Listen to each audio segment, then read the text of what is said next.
اعوذ باللہ من الشیطان الرجیم بسم اللہ الرحمن الرحیم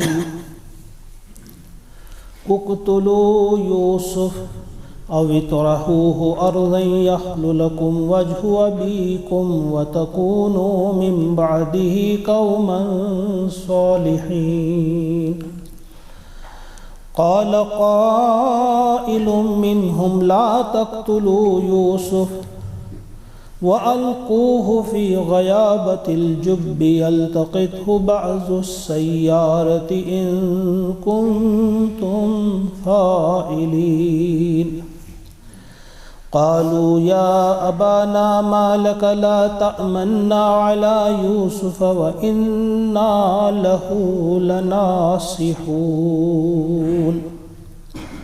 آمنت بالله صدق الله العظيم۔ سورہ یوسف آیت نمبر 9، 10، 11 تین آیات ہیں۔ یہ کل کی آیت نمبر 8 جو ہم نے پڑھی تھی، اس میں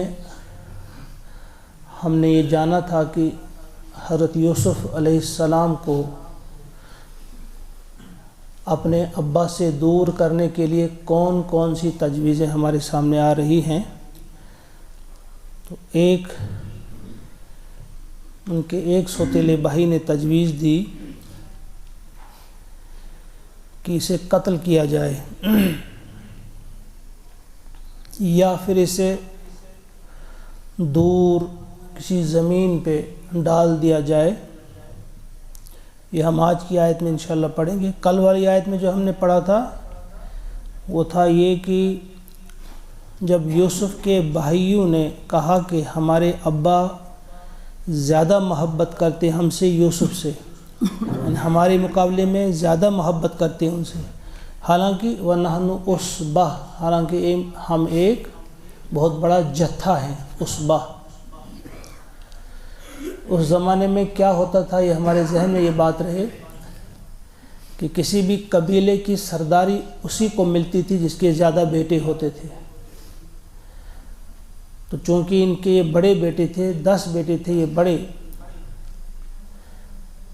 یہ کہا کرتے تھے کہ کما کر ہم لاتے ہیں اور محبت زیادہ یوسف سے کی جا رہی ہے۔ کچھ لوگوں نے لکھا اس وقت یوسف علیہ السلام کی عمر 7 سال تھی، کچھ نے اس سے بھی زیادہ بھی لکھا ہے، 8 یا 9 بھی، لیکن 7 عام طور پہ کہا جاتا ہے کہ کماتے ہم ہیں، محبت ان سے کی جا رہی ہے۔ اور کہیں ضرورت پڑے ابا کو ہماری تو ہم وہاں جاتے ہیں، کسی سے مقابلہ کرنے کی، لڑنے کی، کوئی بات کرنے کی، تو وہاں ہم ہوتے ہیں۔ تو محبت کی جا رہی یوسف سے، یوسف علیہ السلام۔ تو یہ تو بڑی ناانصافی کی بات ہے۔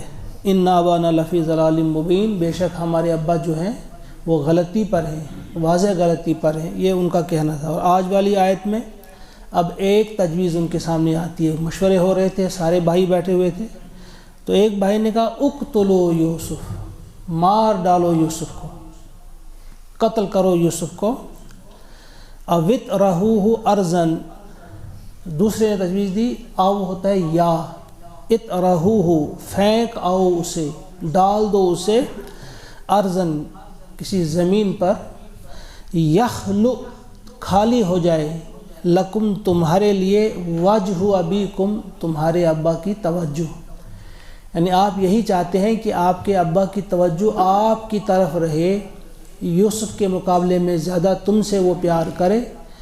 تو اس کی وجہ، اس کے لیے ضروری نہیں کہ آپ ایک خون کریں، آپ قتل کریں کسی کا، بہتر یہ ہے کہ آپ اس کو دور کسی سرزمین پہ ڈال آئیں، تو اس سے بھی آپ کا اور ہمارا کام بن جائے گا، چل جائے گا۔ یخلو لکم وجہ ابیکم، یعنی خالی ہو جائے گا تمہارے لیے تمہارے ابا کی توجہ، وَتَكُونُوا، اور تم ہو جاؤ پھر من بعدہ اس کے بعد، قوما صالحین، صالح لوگ، نیک انسان اس کے بعد بن جاؤ۔ ایک دو نقطے جس کی طرف اس وقت ہم میں آپ کی توجہ مبذول کرنا چاہتا ہوں، لیکن اس سے پہلے کہوں گا کہ آپ سب کی، ہم سب کی ذمہ داری بنتی ہے کہ ہم خود سے بھی غور و فکر کریں قرآن پاک پر۔ بہت زیادہ زور دیا گیا ہے اس بات پہ کہ تدبر کرو، افلا یتدبروا افلا یتفکرون، یعنی قرآن پاک پہ تدبر اور تفکر کرنا یہ ہم سب کی ذمہ داری ہے۔ ہم زیادہ سے زیادہ یہ کرتے ہیں، کسی کی لکھی ہوئی تفسیر کو یاد کیا، گویا کسی اور کے ذہن کو ہم بولتے ہیں۔ ٹھیک ہے، وہ پڑھنا بڑا ضروری ہے، وہیں سے ہمیں کچھ گائیڈنس ملتی ہے جو ہمارے مفسرین ہیں، لیکن اس سے آگے بڑھ کر ہمیں بھی چاہیے کہ ہم بھی غور و فکر کریں، ایک ایک لفظ پر، ایک ایک حرف پر غور و فکر ہماری بھی عادت ہونی چاہیے۔ تو یہاں دیکھیے اب پہلی چیز کہ یوسف کو قتل کرو۔ یہاں سے ایک نقطہ یہ نکلتا ہے کہ حاسدین جو ہیں، جو بھی حسد کرنے والے ہیں، ان کی زبردست یہ کوشش ہوتی ہے یا چاہت ہوتی ہے، ان کے دل کی چاہت کہ وہ محسود کا قتل کریں۔ حاسد یعنی حسد کرنے والا، محسود ہوا جس سے حسد کیا جائے۔ حاسد کی یہ زبردست خواہش ہوتی ہے کہ محسود کو وہ قتل کر دے۔ تو اگر آپ دیکھیں گے، حاسد ہی تھے قابیل جنہوں نے حابیل کو قتل کیا حسد کی وجہ سے۔ نوح علیہ السلام کو حسد ہی کی وجہ سے قوم نے کہا تھا کہ ہم تمہیں سنسار کر دیں گے، پتھر مار مار کر ہلاک کر دیں گے۔ ابراہیم علیہ السلام کو کہا تھا قوم نے، حرقوہ، جلاؤ اسے، ایک بڑا آگ کا الاؤ تیار کرو، اس میں ڈال دو، اسے جلاؤ۔ موسیٰ علیہ السلام کو کہا تھا کہ ہم تمہیں مار ڈالیں، ہم تمہیں مار ڈالیں گے۔ اسی طرح سے عیسیٰ علیہ السلام کو انہوں نے اپنی طرف سے پھانسی پر چڑھا بھی دیا۔ یہ الگ بات ہے کہ اللہ نے اسے بچانا تھا تو بچا لیا، لیکن انہوں نے اس کو بھی قتل کرنا چاہا۔ اور پھر آخری نبی محمد عربی صلی اللہ علیہ وسلم کے بارے میں بھی آپ جانتے ہیں کس طرح سے قتل کے منصوبے ہوئے، کس طرح سے آپ کو اللہ نے پھر بچا لیا۔ تو یہ بات ذہن میں رہے کہ حاسد جو ہے وہ محسود کو قتل کرنا چاہتا ہے۔ اب اس کے مقابلے میں جو محسود ہے، اگر وہ خود سے کوئی بدلہ نہ لینا چاہے، یعنی وہ انتقامی کارروائی نہ کرے، بلکہ وہ صبر کا دامن ہاتھ میں لے، صبر کا دامن تھام لے اور سب کچھ چھوڑ دے اللہ پہ، تو پھر اللہ تعالیٰ کیا کرتا ہے کہ حاسد کو تو حسد کی آگ میں جلا کے راکھ کر دیتا ہے، اور جو محسود ہے جس سے حسد کیا جائے اسے انعامات اور اکرامات سے نوازتا ہے، اس پر انعامات کی بارشیں وہ کرتا ہے۔ تو یہاں بھی آپ دیکھتے جائیں گے کہ نوح علیہ السلام کو پھر نجی اللہ کہا گیا، اور اس کی قوم کو اللہ تعالیٰ نے غرق کر کے رکھ دیا۔ ابراہیم علیہ السلام کو اللہ نے پھر خلیل اللہ کہا، اور اس کی قوم کو شکست ہوئی۔ موسیٰ علیہ السلام کو پھر کلیم اللہ کہا گیا، عیسیٰ علیہ السلام کو روح اللہ کہا گیا، اور محمد عربی علیہ السلام رسول اللہ بن گئے، اور ان کی قوم کو عذاب دیا گیا بدر میں۔ حضور علیہ السلام اور ان کے ہاتھوں کے ذریعے ان پر عذاب نازل کیا گیا۔ تو گویا جو حاسد سے انتقامی کارروائی نہ کرے بلکہ صبر کرے اور اللہ پر چھوڑ دے، تو اللہ تعالیٰ انہیں اس کا جواب دے دیتا ہے۔ تو ان کی کیا تھی، ان نے کیا کہا، اقتلوا یوسف۔ پھر یہاں پر بھی آپ دیکھتے ہیں کہ یوسف علیہ السلام کی مدد کی اللہ تبارک و تعالیٰ نے، کس طرح سے کہاں پہنچایا، اور پھر ان کے بھائیوں کو اس کے سامنے ہاتھ جوڑنے پڑے کہ اب معاف کر دو۔ دوسری تجویز یہ آئی تھی کہ انہیں چھوڑ دو کسی زمین پر دور پہنچا کر، تاکہ تمہارے ابا کی توجہ تمہاری طرف ہو جائے، اور پھر یہ کرو کہ اس کے بعد تم صالح بن جاؤ۔ یہ ایک بڑی زبردست قسم کی چال ہے، بڑی زور آور طاقت ہے، یہ آپ کہیں گے ایک زبردست ہتھیار ہے شیطان کے ہاتھ میں۔ وہ یہی کرتا ہے، جب کسی سے کوئی غلطی کروانی ہو تو اس سے یہ کہتا ہے کہ بھائی ایک بار کرو بس، اس کے بعد پھر توبہ کرو، بس آخری بار تم یہ کرو، آخری گھونٹ پیو، آخری کاش مارو، لیکن یہ پتہ نہیں ہوتا ہے کہ وہ آخری پھر نہیں ہوتا ہے۔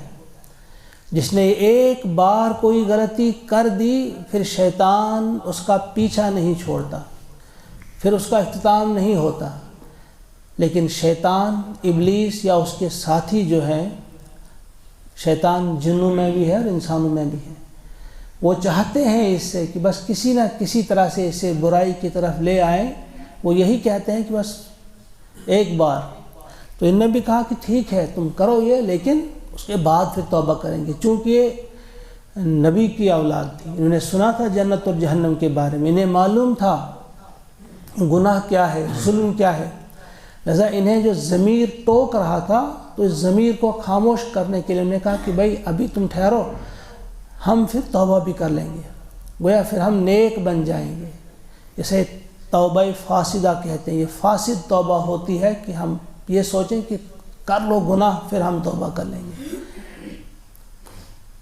اگرچہ کچھ لوگوں نے لکھا ہے اس کے لیے کہ ان کی نیت جو تھی وہ ٹھیک تھی، اس لیے ان کو توبہ کی توفیق بھی اللہ تعالیٰ نے بعد میں دی۔ ان نے یہ غلطی کی تھی، بہت بڑا بلنڈر کیا تھا، اپنی طرف سے ڈال دیا تھا اس چاہ میں یوسف علیہ السلام کو، لیکن بعد میں پھر انہوں نے توبہ کی۔ کچھ کہتے ہیں کہ ان کی نیت تھی صحیح معنوں میں کہ صرف یہی کانٹا اس کو ہٹا دیں گے، اس کے بعد ہم توبہ بھی کریں گے۔ لیکن کچھ لوگوں نے کہا کہ یعقوب علیہ السلام کی دعا تھی، یا یعقوب علیہ السلام نے جو کہا تھا وَعَلَىٰ آلِ یعقوب، کہ وہ نعمت مکمل کرے گا تجھ پر بھی اور آل یعقوب یعنی یعقوب کے گھر والوں پر بھی، تو اس میں یہ بھی شامل تھے۔ تو اس اعتبار سے یا کسی بھی اعتبار سے، لیکن بہرحال ہمیں یہ سمجھنا ہے، ٹھیک طرح سے اپنے دل میں اس بات کو بٹھانا ہے کہ کبھی بھی ہم شیطان کی اس چال کے شکار نہ ہوں جو وہ کہے گا کہ بس ایک بار یہ کر لو، بس کل سے توبہ کر لو، اس وقت یہ کام کر لو، شام سے توبہ کر لو۔ نہیں، ایسا نہیں ہونا چاہیے۔ انہوں نے وہی کہا تھا کہ تم ابھی تو یہ کام کر لو، بس اس کے بعد تم توبہ کر لینا، پھر تم صالح بن جانا، پھر تم نیک بن جانا، لیکن یہ ایک کام تو کر لو۔ تو کسی نے صالحین کا مطلب یہاں لیا ہے کہ پھر تم یہ جو اس کانٹے کو ہٹاؤ گے پھر کوئی دکھ یا درد نہیں رہے گا۔ ان کی اگر کوئی تکلیف تھی، کوئی دکھ تھا، وہ یہی تھا کہ یوسف سے کیوں محبت کی جاتی، ہم سے کیوں نہیں کی جاتی۔ جب وہ راہ سے ہٹ جائے گا تو کچھ مفسرین نے لکھا ہے اس سے مطلب یہی کہ پھر انہیں راحت ملے گی، بس ان کا سارا دکھ درد ختم ہو جائے گا۔ اب کانٹا ہی نکل گیا تو دکھ نہیں رہا۔ کچھ لوگوں نے، کچھ مفسرین نے اس کے یہ معنی لکھے ہیں، لیکن انہی میں سے ایک اٹھا، کہا جاتا ہے شمعون تھا اس کا نام۔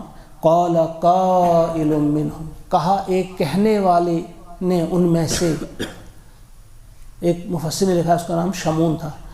قال قائل منہم لا تقتلوا یوسف، یوسف کو قتل مت کرو، لا تقتلوا یوسف، یوسف کا خون مت کرو، یوسف کو قتل مت کرو، وَأَلْقُوهُ، ڈال دو اسے، فی غیابۃ الجب، اندھے کنویں میں۔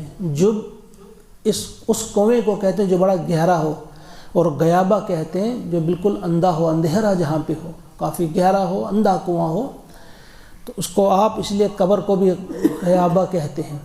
آپ ڈال دو اسے بالکل گہرے کنویں میں، کسی فی غیابۃ الجب۔ اس سے کیا ہوگا کہ آپ کے ہاتھ کسی کے خون سے آلودہ نہیں ہوں گے اور تمہارا کام بھی بن جائے گا۔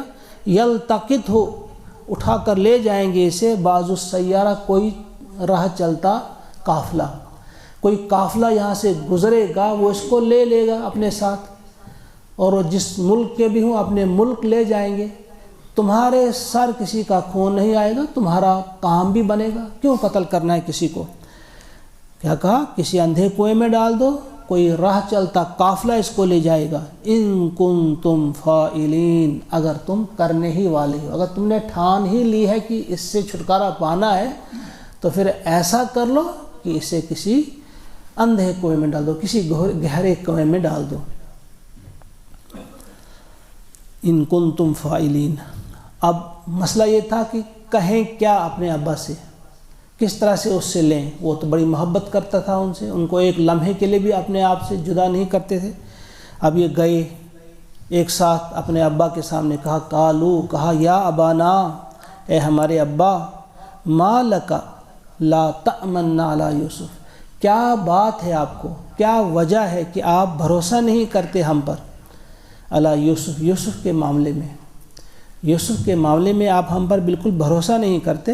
وَإِنَّا لَهُ لَنَاصِحُونَ، وَإِنَّا، اور ہم ہیں کہ لہو، اس کے لیے ہے، لناصحون، خیر خواہ۔ ابا جان ہم تو اس کے خیر خواہ ہیں، آپ کیوں نہیں بھروسہ کرتے ہم پر اس کے معاملے میں؟ یہاں بھی یہ بات سمجھنے کی ہے، انا لہو لناصحون، کہ ہم خیر خواہ ہیں۔ جو بھی آپ سے کوئی برا کام کروانا چاہے وہ کبھی نہیں کہے گا کہ میں آپ کا دشمن ہوں یا میں آپ کا بدخواہ ہوں، وہ کہے گا میں آپ کا خیر خواہ ہوں۔ جب شیطان نے جو آدم علیہ السلام اور حوا علیہ السلام سے گناہ کروایا تو اس نے بھی کہا تھا میں تمہارا خیر خواہ ہوں۔ یہاں بھی ان سے ایک کہا جا رہا ہے یعقوب علیہ السلام سے کہ ہم آپ کے تو خیر خواہ ہیں۔ ہمارے پاس بھی جب کوئی آتا ہے، کوئی برا کام کسی سے کروانا ہوتا ہے تو بڑے پیار سے کہتے ہیں کہ میں آپ کا خیر خواہ ہوں، لے لو، دیکھو ذرا، ایک کش مار دو، کچھ نہیں ہوگا۔ جو چرس بیچنے والا ہوگا، کسی کو چرسی بنانے کی اس میں بڑی زبردست آرزو ہوتی ہے، ایک شرابی کی بڑی زبردست یہ آرزو ہوتی ہے دوسرا بھی شرابی بنے۔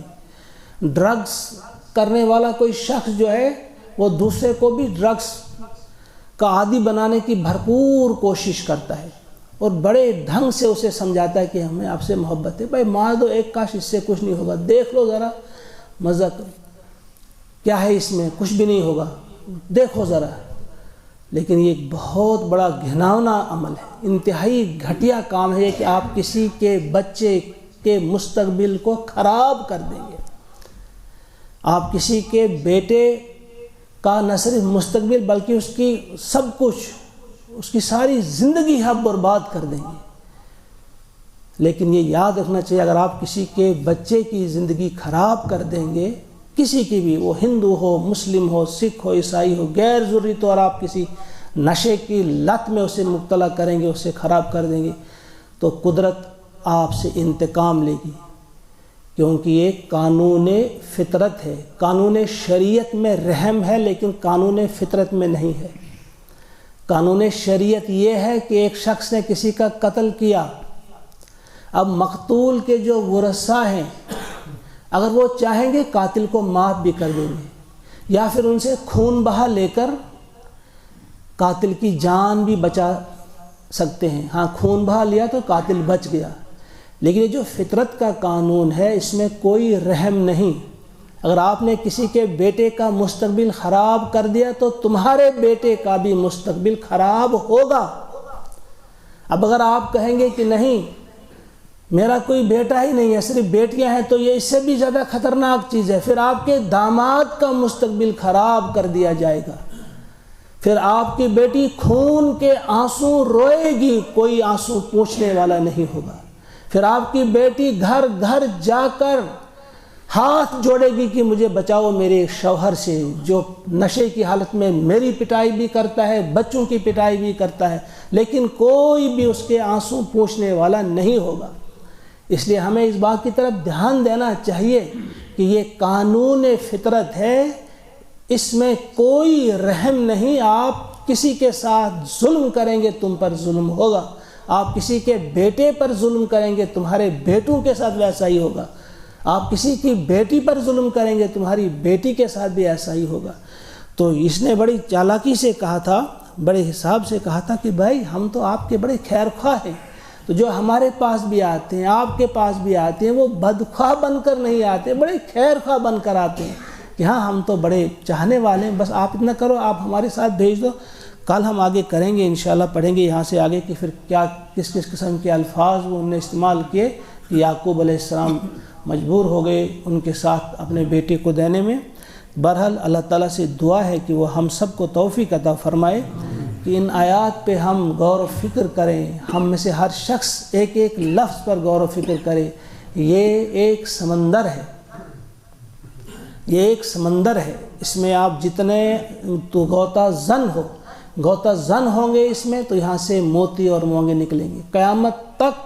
اس کے لیے جو عجائبات ہیں ختم ہونے والے نہیں ہیں، یہ حضور کا فرمان ہے صلی اللہ علیہ وسلم۔ اللہ تعالیٰ سے دعا ہے کہ ہم صحیح معنوں میں قرآن پاک پر غور و فکر کرنے والے بنیں اور عمل کرنے والے بنیں، اپنی زندگیوں کو سنوارنے والے بنیں۔ ربنا تقبل منا انك انت السميع العليم سبحان ربك رب العزة عما يصفون وسلام على المرسلين والحمد لله رب العالمين۔ السلام علیکم۔